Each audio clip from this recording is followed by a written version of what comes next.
What's going on, ladies and gentlemen, and welcome to the 2020 Daytona 500 review. Before I really get started into talking about the review, I don't want to overshadow the fact of what happened at the end of this year's Daytona 500.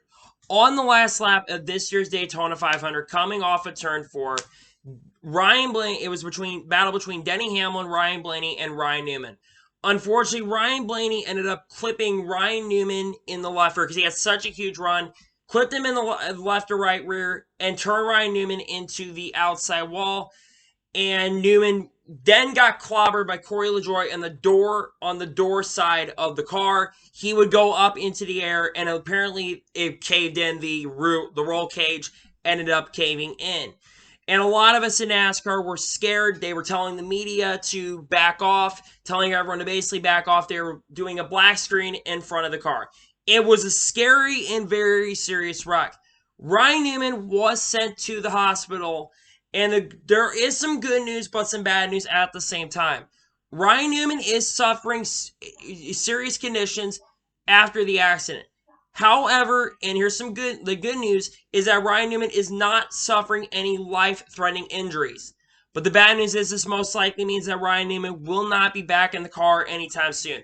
I don't see Ryan Newman returning to the car personally, but that is not the main thing I'm trying to say in this video. He's probably not going to be back for a while, but oh man, Ryan Newman, the crash. To be honest with you, I was really scared as a fan tonight. Most scared I think I've ever been as a fan as a whole.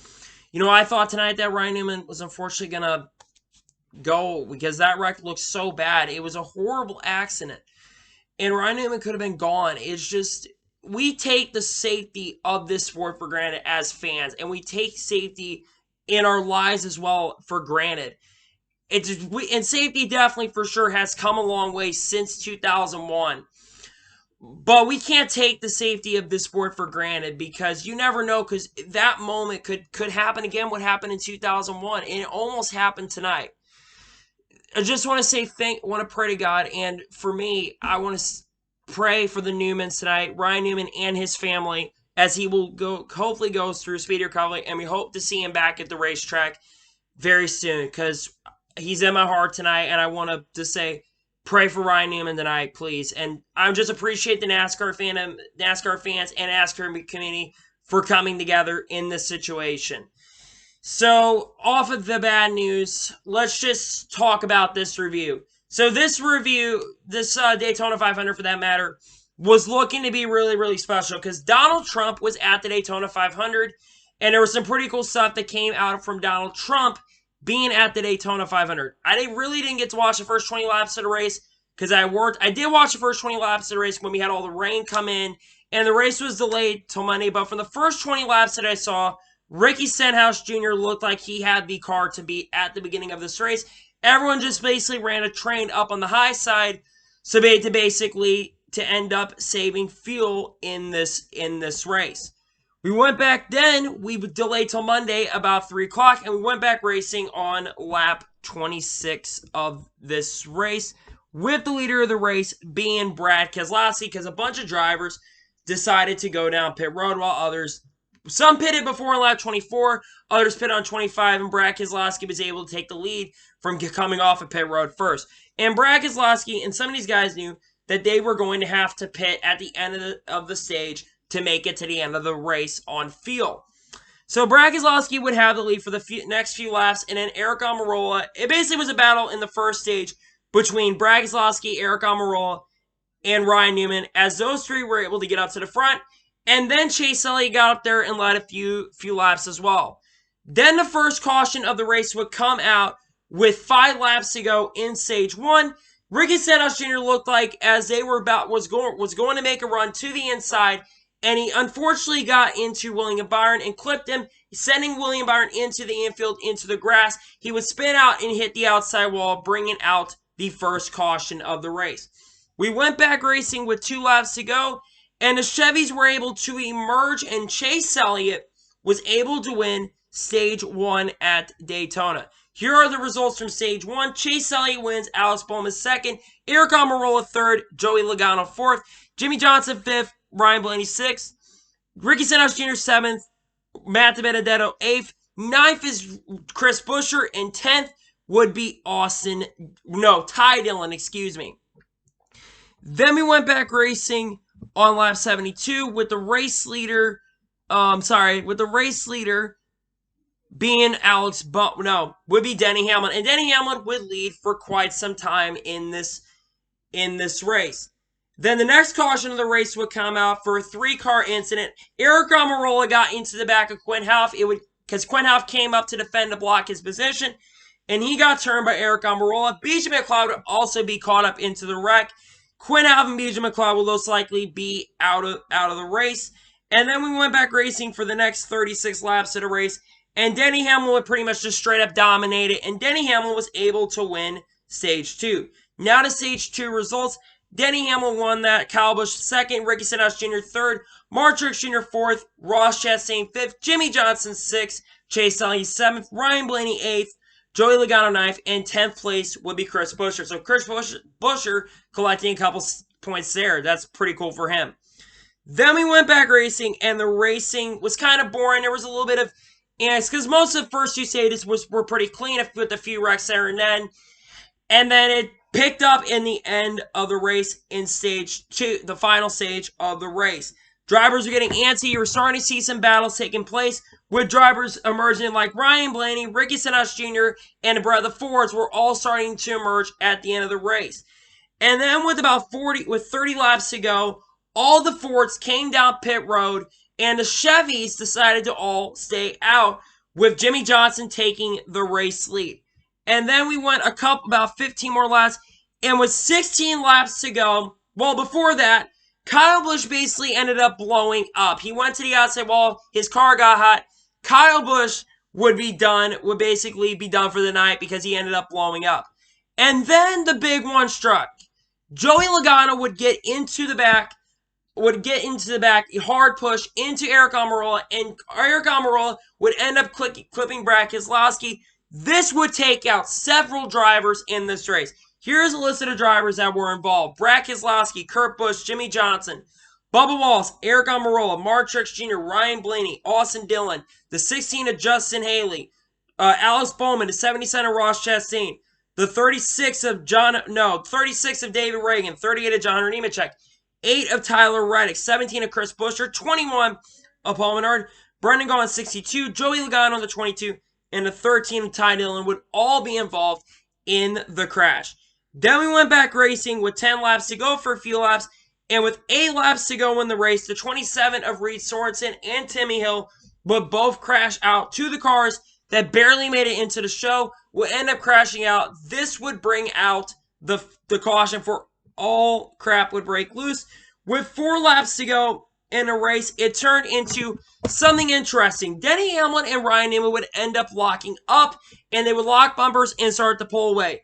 But with 2 laps to go, Chris Buescher and a couple other guys caught up, and Ross Chastain came to the bottom and got such a big run that he ended up wrecking. Ross Chastain got into another driver and went up into the outside wall, bringing out the caution with 2 laps to go in the race.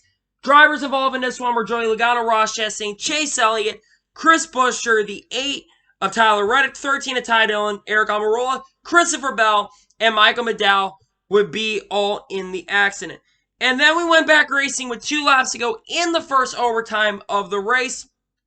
And then Clint Bowyer went up and got into Michael McDowell, and Justin Haley would also be involved. Well, Michael McDowell got into the back, I think, of Clint Bowyer. He went up and collected Justin Haley. Both guys would continue in the race, however. And then we went back racing with 2 laps to go in this year's Daytona 500. And Denny Hamlin would lose the lead for about a lap. Then Ryan Newman got the lead on the white flag, goes to the inside, and then they battle back and forth. They can end up catching Ryan Newman. Ryan Newman looks like he's going to make a move to the inside. And then the horrifying crash happens where Ryan Newman gets unfortunately, completely destroyed in that horrible accident. Denny Hamlin and Ryan Blaney battle side by side, coming to the checker flag and coming to the stripe. And Denny Hamlin is able to go back-to-back and win his 3rd Daytona 500. Only his 3rd Daytona 500 win in NASCAR history. Now, Denny Hamlin's win, unfortunately, will be overshadowed by Ryan Newman's win, which is understandable. Denny Hamlin will win his third Daytona 500 in history. Again, like I said, this race is going to be overshadowed, and Denny Hamlin and them decided to celebrate. Denny Hamlin apologized later in the night about celebrating, but let me tell you something. I'm not mad at Denny Hamlin. At first, I was a little mad about him celebrating with the incident for Ryan Newman. But at the same time, he did not know at the time that what had happened. He just basically didn't celebrate in victory lane. He felt like crap. All the drivers involved in the incident, Corey LaJoie, Ryan Blaney, all those guys, really nothing they could do about the incident. It was just a race at a checker flag, and it's just a product of the racing. The race was kind of boring. And then it turned into a crazy wreck fest. That's all that happens in the 500. But again, the Ryan Newman wreck, you can't overshadow what happened. It's going to be hard to remember this 500 without talking about this, and it's horrible feeling. It's a horrible, horrible feeling. But now let's just get into the results. So Denny Hamlin wins his third Daytona 500. Ryan Blaney finishes second. My pick to win a Daytona 500 comes home in second place. Chris Buescher, third place run, really solid run for him. David Reagan with the top 5 run in possibly his final start in a Daytona 500. Kevin Harvick finishes 5th. Clint Bowyer 6th. Brendan Gaughan comes home with a top 10 finish in his final start. Corey LaJoie 8th. 9th place goes to Ryan Newman. Ryan Newman, I'm praying for you, man. Hope to see you back soon on the racetrack. I don't. He'll probably never run strict plates again, but hey, I just hope and pray that Ryan Newman's. I'm glad at least he's stable. Well, not stable, but I'm just. It's tough to do this review. Let me tell you something. I was almost in tears tonight. I was that shaken up and upset tonight. Ryan Newman comes home 9th. Hope he comes back to the racetrack soon, man. It sucks. Kyle Larson comes home 10th. John Nemechek 11th. 12th place, Austin Dillon. 13th is going to go to Justin Haley. 14th, Michael McDowell. 15th place is Bubba Wallace. 16th is Brendan Poole. 17th, Chase Elliott. 18th, Eric Jones. 19th, Matt DiBenedetto. 20th, Ricky Stenhouse Jr. 21st, Christopher Bell. 22nd, Eric Almirola. 23rd, Joey Gase. 24th, Alex Bowman. 25th, Ross Chastain. 26th, Joey Logano. 27th is going to go to Timmy Hill. 28th, Tyler Reddick. 29th, Ryan Preece. 30th, Ty Dillon. 31st, Reed Sorensen. 32nd, Mark Truex Jr. 33rd, Kurt Busch. 34th, Kyle Busch. 35th, Jimmy Johnson. 36th, Brad Keselowski. 37th, Cole Custer. 38th, BJ McLeod. 39th, Quinn Houff. And finishing last in 40th place is William Byron.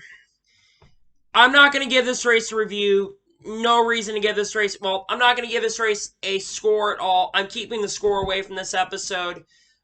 Just for this one, there's no score going to this review.